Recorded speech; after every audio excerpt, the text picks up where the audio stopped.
नमस्कार दोस्तों, स्वागत है आपका मेरे YouTube चैनल सुनीता शर्मा पर। आज मैं एक नई वीडियो डालने जा रही हूँ गुरु रविदास जयंती पर। कृपया मेरी वीडियो से शुरू से लेकर अंत तक जुड़े रहिए। संत रविदास जी की भारत के उन विशेष महापुरुषों में से एक है जिन्होंने अपने आध्यात्मिक वचनों से सारे संसार को आत्मज्ञान, एकता, भाईचारा पर जोर दिया। जगत गुरु रविदास जी की अनूप महिमा को देख कई राजा और रानियां इनकी शरण में आकर भक्ति मार्ग से जुड़े। जीवन भर समाज में फैली कुरीति जैसे जात पात के अंत के लिए इन्होंने कार्य किया। रविदास जी के सेवक इनको सतगुरु, जगत गुरु आदि के नामों से बुलाते थे। रविदास जी की दया दृष्टि से करोड़ों लोगों का उद्धार हुआ, जैसे मीराबाई आदि। गुरु रविदास का जन्म काशी में माघ पूर्णिमा के दिन रविवार को संवत 1433 ईस्वी को हुआ था। उनके जन्म के बारे में एक दोहे भी प्रचलित हैं। 14 से 33 की माद सुधीर पंद्रास, दुखियों के कल्याण हित प्रकटे श्री रविदास। उनके पिता रघु, माता का नाम गुरविनिया था। उनकी पत्नी का नाम लोना बताया जाता है। रविदास ने साधु संतों की संगति से प्राप्त व्यवहारिक ज्ञान प्राप्त किया था। वे जूते बनाने का काम किया करते थे, यही उनका व्यवसाय था और वो अपना काम पूरी लगन और परिश्रम से करते थे।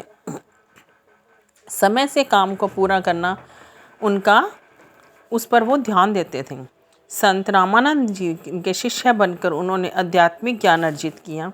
संत रविदास जी ने स्वामी रामानंद जी को कबीर साहब जी के कहने पर गुरु बनाया था, जबकि उनके वास्तविक आध्यात्मिक गुरु कबीर साहब जी ही थे।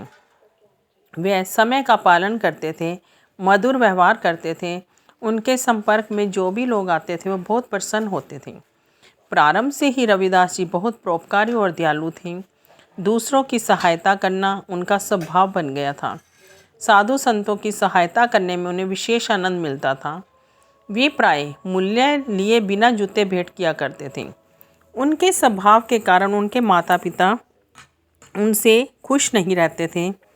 कुछ समय बाद उन्होंने रविदास तथा उनकी पत्नी को घर से निकाल दिया।